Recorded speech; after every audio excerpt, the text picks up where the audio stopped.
A lição da nossa escola bíblica dominical, 28 de dezembro, a última lição do ano, preparando o corpo, alma e espírito para a eternidade.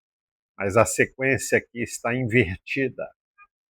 A sequência correta é espírito, alma e corpo sejam plenamente conservados para o dia da vinda de Cristo. Assim como Pai, Filho e Espírito Santo, nós não podemos inverter, né?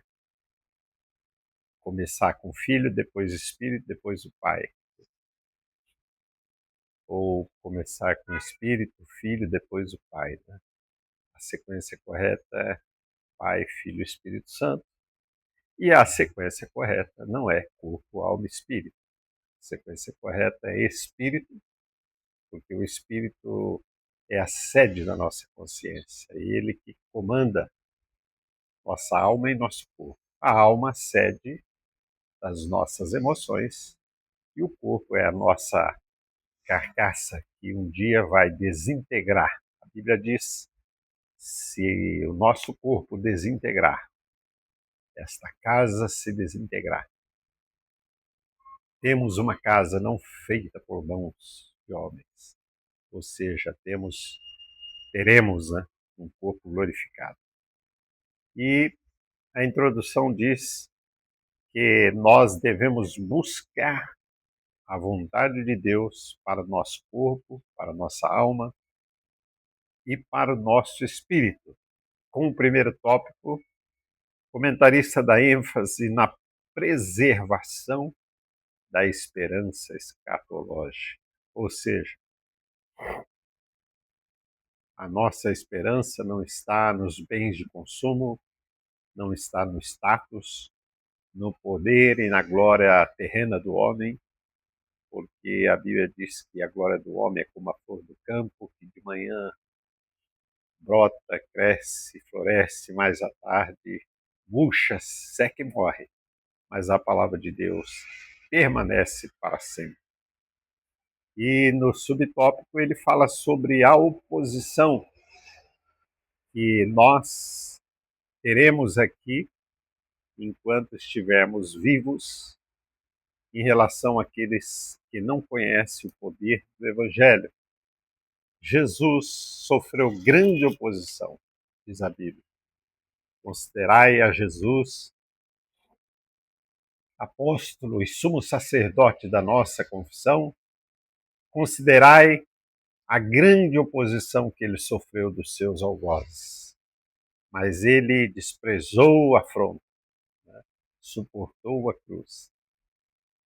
E por isso assentou à direita de Deus. Paulo fala também dos seus algozes, líderes religiosos, que, segundo Paulo, Deus deles era o ventre, porque eles lideravam usando o nome de Deus em vão, para o seu próprio proveito, para a sua luxúria aqui na terra, para a sua riqueza, tudo aquilo que Jesus desprezou e fez ironia e zombaria com a acumulação de bens aqui na terra, dizendo a palavra de Deus muito clara, dizendo que as vossas riquezas, Tiago fala isso, vai apodrecer dentro de vocês. Então Paulo chama esses líderes de inimigos da cruz de Cristo, aqueles que não pregam mais o evangelho genuíno. E o comentarista fala também daqueles que querem ser idolatrados, endeusados, bajulados pelos crentes. E a Bíblia condena isso como um grave pecado de apostasia. E apostasia é blasfêmia contra o Espírito Santo. O perigo, no segundo tópico aqui, das ondas atuais. O perigo das modas atuais. Ondas de doutrina. Hoje nós temos aí o evangelho do coach, o evangelho do espetáculo, o evangelho do show gospel, o evangelho falso da teologia da prosperidade, mas a Bíblia diz que a nossa esperança não está nas coisas daqui. A nossa esperança está no céu, onde aguardamos o Senhor Jesus, que transformará o nosso corpo abatido para ser igual ao corpo do Senhor Jesus.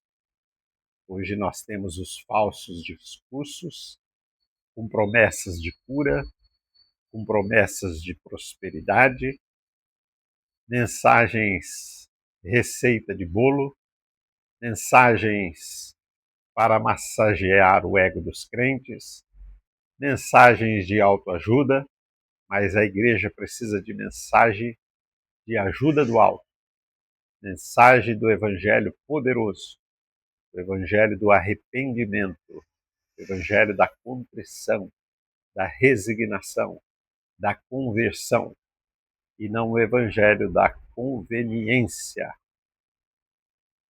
Então muita gente vai para a igreja esperando que Deus vai solucionar todos os seus problemas, inclusive seus problemas financeiros, né? Como se Deus fosse o nosso empregado. É claro que Deus abençoa todos os que são fiéis, mas Deus não é nosso empregado. Se Ele fizer, eu continuo sendo crente. Se der tudo o contrário e não fizer, eu tenho que ser mais crente ainda. Se eu for curado, continuo sendo crente. Se a minha enfermidade piorar, eu devo ser mais crente ainda, porque nós não servimos a Deus por aquilo que Ele pode nos dar, mas nós servimos a Deus por aquilo que Ele é.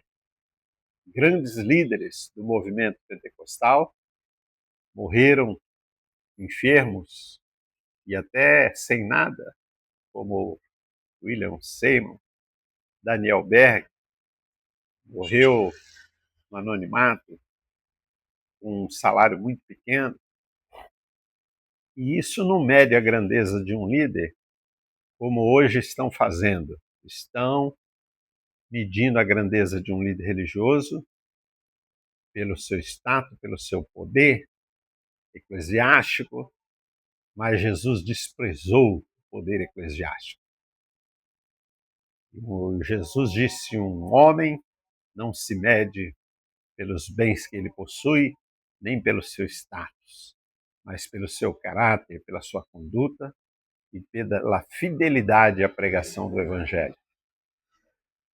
E hoje nós estamos sendo enganados por falsos discursos, a prosperidade, o existencialismo, o engajamento cultural,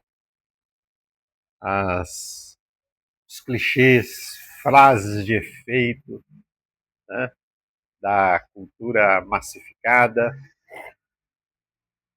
Mas a palavra de Deus, ela não muda.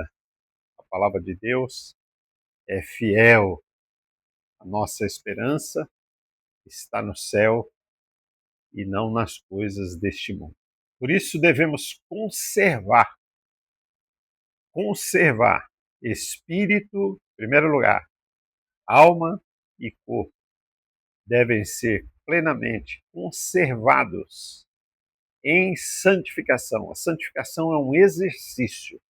Salvação radical. Pela graça sois salvos, está no pretérito.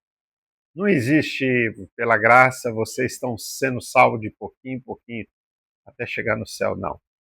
Salvação é radical, está no pretérito. Pela graça sois salvos. Agora, a santificação é um exercício, leitura da Bíblia, oração, frequência na casa de Deus, porque quando você glorifica na casa de Deus, é na condição de corpo de Cristo. E concluindo, enquanto estivermos aqui neste mundo, seremos eternamente defensores de Jesus e estaremos confiados no Evangelho da cruz de Cristo.